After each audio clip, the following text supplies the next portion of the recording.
Maio de 1945. Estação ferroviária de Berchtesgaden, Alemanha. Hermann Göring, o segundo homem mais poderoso do Reich, observava seu trem blindado pela última vez antes de fugir das tropas aliadas. Aquele palácio sobre trilhos, que custou milhões e guardou segredos de Estado por anos inteiros, estava prestes a desaparecer.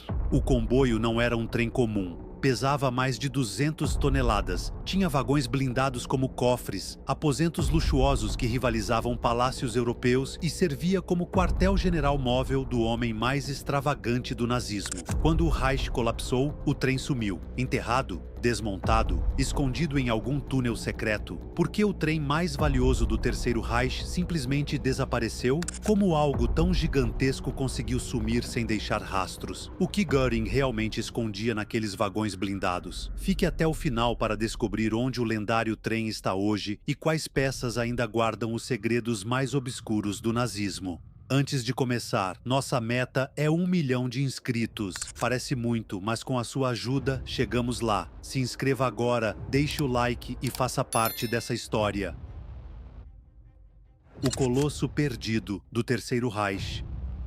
Imagine caminhar por uma zona rural aparentemente tranquila, em algum canto esquecido da Europa. O vento balança as árvores, o som da floresta ecoa pelo ar, e tudo parece comum, até que você se depara com algo totalmente fora do lugar. Diante dos seus olhos, enferrujado mas imponente, repousa o que resta de um gigante de metal. Uma máquina que um dia foi o símbolo máximo de poder, luxo e paranoia de um dos homens mais temidos do Terceiro Reich, Hermann Göring. Mas por que o segundo homem mais poderoso da Alemanha nazista, o comandante da Luftwaffe, o herdeiro escolhido por Hitler, o político mais extravagante do Reich, precisava de um trem próprio? E como esse trem se tornou um dos objetos mais misteriosos da Segunda Guerra Mundial? O trem de Göring não era apenas um meio de transporte. Ele era um palácio sobre trilhos, com confortos que poucos europeus sequer imaginavam. Um quartel-general blindado, preparado para explosões, tiros e ataques aéreos. Um cofre ambulante que transportava arte, objetos raros e posses pessoais do Reichsmarschall. Um símbolo de status criado para impressionar aliados e intimidar inimigos. E quando a guerra terminou, o trem simplesmente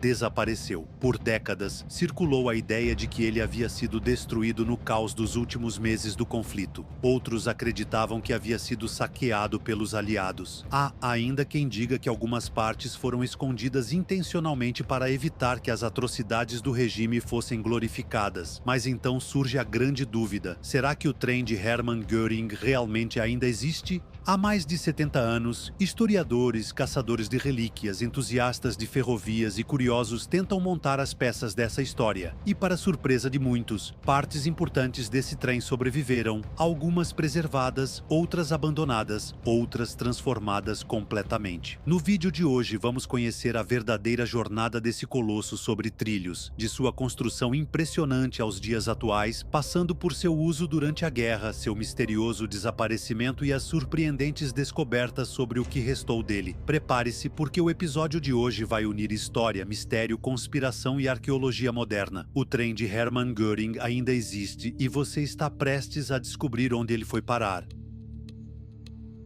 A construção do trem, o Palácio Blindado de Göring. Para entender por que o trem se tornou tão lendário, é preciso voltar aos anos 1930, quando Hermann Göring estava no auge de seu poder político e militar. Göring era extravagante, vaidoso e obcecado por luxo. Ele colecionava arte, peles, carros, armas e itens raros. Vivia em mansões decoradas com móveis roubados e ordenava festas que chocavam até os próprios nazistas. Mas havia um detalhe: Göring também era paranoico. Ele temia assassinatos, envenenamentos, atentados, espionagem e, claro, traições dentro do próprio alto comando. Por isso, decidiu criar algo que unisse suas duas grandes características: luxo e segurança extrema. Nascia assim o trem pessoal de Hermann Göring, um projeto gigantesco planejado pela Deutsche Reichsbahn e supervisionado diretamente pelo próprio Reichsmarschall. Características impressionantes do trem. O trem tinha vagões blindados com placas de aço grossas, vidros à prova de bala com mais de 5 centímetros de espessura, uma locomotiva reforçada capaz de resistir a impactos e descarrilamentos, sistema de comunicação avançado para a época, incluindo rádios militares, sala de reuniões onde Göring tratava assuntos de Estado, câmaras de segurança para armazenar arte e documentos, roubados. Carros de escolta, transportando guardas da SS e da Luftwaffe. Vagão-restaurante de luxo, comparável aos melhores hotéis europeus dos anos 1930. Um vagão totalmente dedicado ao conforto pessoal de Göring, com quarto, banheiro privado, sala de estar e até mobiliário personalizado. Era basicamente um quartel-general móvel, capaz de viajar pela Europa em alta velocidade, sempre protegido, sempre alimentado e sempre pronto para abrigar o comandante da Luftwaffe em suas missões e deslocamentos estratégicos. O nome do trem, oficialmente, o trem era chamado de Asien. Ásia em alemão. Göring gostava de nomes exóticos e simbólicos e acreditava que o termo evocava grandeza, poder e domínio territorial. Uso inicial. Nos primeiros anos da Segunda Guerra Mundial, o trem foi usado para viagens diplomáticas, para inspecionar bases aéreas da Luftwaffe, para deslocamentos rápidos entre Berlim, Karinhal e outras residências, para transportar itens artísticos saqueados de coleções europeias. Göring confiava tanto no trem que, em certos períodos, passava semanas inteiras viajando dentro dele, dando ordens e supervisionando operações enquanto percorria a Europa de ponta a ponta. Mas, conforme a guerra avançava, as funções do trem mudariam e seu destino começaria a se complicar. Antes de prosseguirmos, me diga, o que você está achando do conteúdo? Se você gosta desse tipo de vídeo, comente "Quero mais histórias". Assim você ajuda no engajamento e também nos incentiva a continuar trazendo mais produções repletas de curiosidades incríveis. Não esqueça de se inscrever no canal, de ativar o sininho das notificações e também se lembre de deixar o seu gostei, assim o YouTube irá te recomendar mais vídeos do nosso canal, ok? Agora que os recados já foram dados, vamos voltar a falar sobre o capítulo mais controverso da vida de Eda Göring. O trem durante a guerra, segredos, saques e fuga. À medida que os anos 1940 avançavam e a guerra se tornava cada vez mais difícil para a Alemanha, o trem de Göring ganhou novas utilidades, algumas sombrias, outras estratégicas. Estação móvel de comando. Com a Luftwaffe sofrendo derrotas severas, Göring começou a usar o trem como um posto de coordenação militar. Ali eram realizadas reuniões com oficiais, transmissões de ordens e análises de relatórios de inteligência. Era um espaço protegido, isolado e controlado perfeito para um comandante que já não confiava em quase ninguém. Transporte de arte saqueada. Esse é um dos capítulos mais obscuros. Göring era um dos maiores saqueadores de arte da história moderna. Durante a ocupação nazista de diversas regiões europeias, ele confiscou milhares de obras, incluindo pinturas renascentistas, tapeçarias medievais, esculturas clássicas, joias raras, peças religiosas, mobiliário de luxo. Grande parte desse material viajou em segurança dentro do trem. Existem registros de que o trem transportou carregamentos enormes vindos da França, Holanda e Bélgica, e que algumas dessas obras foram parar no lendário esconderijo de Karinhal, a residência pessoal de Göring, proteção contra ataques aéreos. Com o Reich desmoronando, Göring passou a se deslocar com frequência para evitar ataques, bombardeios e tentativas de captura. O trem mobile permitia que ele escapasse de áreas perigosas rapidamente. Contudo, isso não duraria muito. A fuga final. Em 1945, quando os aliados avançavam sobre Berlim, Göring entrou em pânico. Ele sabia que sua prisão era inevitável. Há relatos de que nos últimos meses o trem foi usado para transportar documentos importantes, remover objetos valiosos das residências de Göring, facilitar sua fuga para zonas controladas pelos aliados ocidentais, onde ele acreditava que seria mais bem tratado do que pelos soviéticos. Entretanto, o trem já não oferecia a segurança que oferecera antes. A Luftwaffe estava destruída, a ferrovia alemã estava em colapso e muitos vagões do trem estavam abandonados em diferentes pontos da Alemanha. E então, o trem desapareceu. Por décadas, ninguém soube ao certo o que aconteceu com a composição completa, mas investigações posteriores revelariam um destino surpreendente. Depois da guerra, caos, saques e busca pelo trem perdido.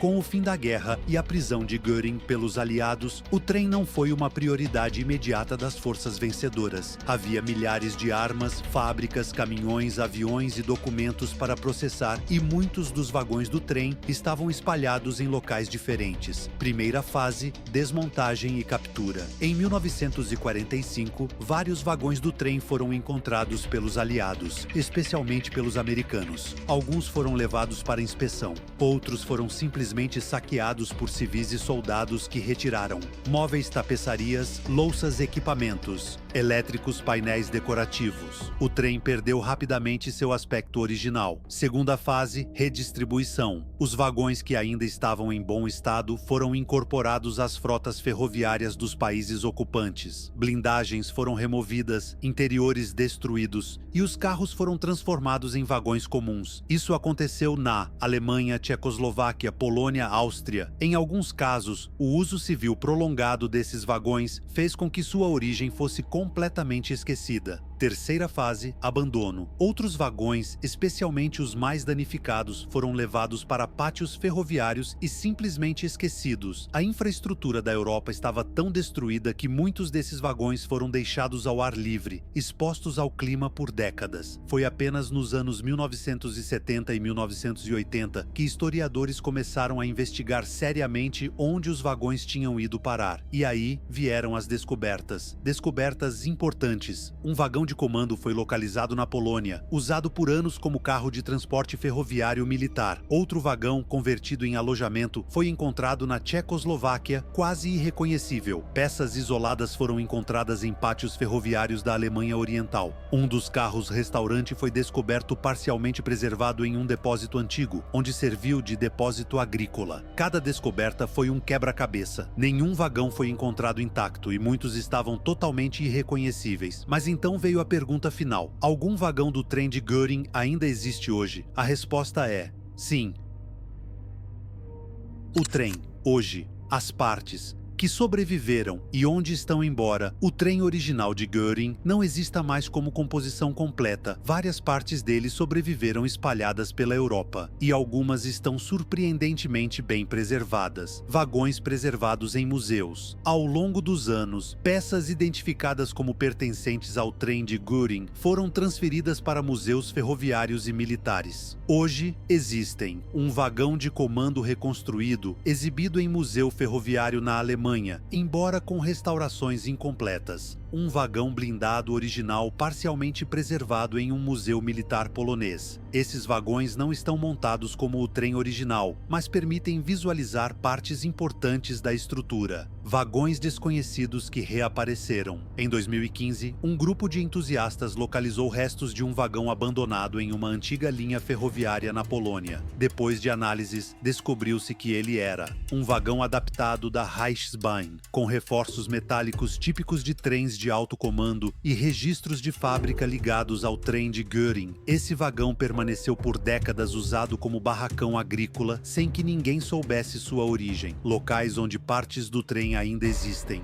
Alemanha, pelo menos 2 vagões foram confirmados como parte do trem. Polônia, partes de estruturas internas e um carro parcialmente intacto. República Tcheca, componentes de chassis e reforços metálicos. Algumas dessas peças estão em mãos privadas, outras em museus, outras ainda deterioram ao ar livre. Porque o trem não foi preservado na íntegra? Simples, era um símbolo nazista. Ninguém queria expô-lo por décadas. A Europa pós-guerra estava destruída. O trem foi espalhado, saqueado e reutilizado rapidamente. Poucos sabiam diferenciar os vagões comuns dos vagões especiais. Somente com o tempo, historiadores identificaram padrões, números de série, placas internas e registros de fábrica relacionados ao trem. O que sobrou exatamente? Hoje, o que resta do trem de Hermann Göring inclui vagões parcialmente preservados, componentes restaurados, peças estruturais, documentação fotográfica, diagramas da composição original, relatórios de campo dos aliados, testemunhos de ex-funcionários da Reichsbahn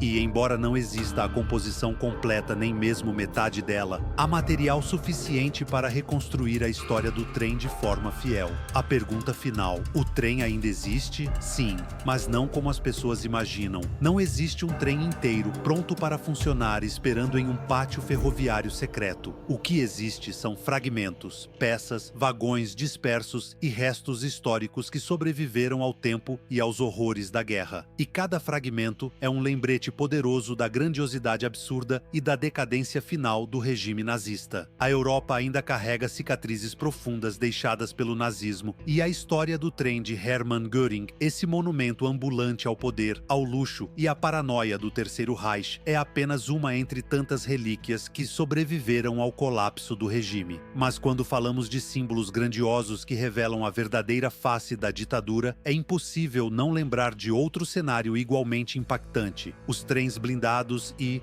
secretos usados pelos principais líderes nazistas para viajar, se esconder e comandar operações durante a guerra. Você já se perguntou como funcionavam esses comboios? Quais deles eram verdadeiras fortalezas móveis? E qual papel esses trens tiveram nos momentos finais do regime, quando a Alemanha desmoronava por todos os lados? Essas e outras perguntas são respondidas em um vídeo especial que preparamos para você. Se ficou curioso, clique agora no vídeo que está aparecendo na sua tela e descubra.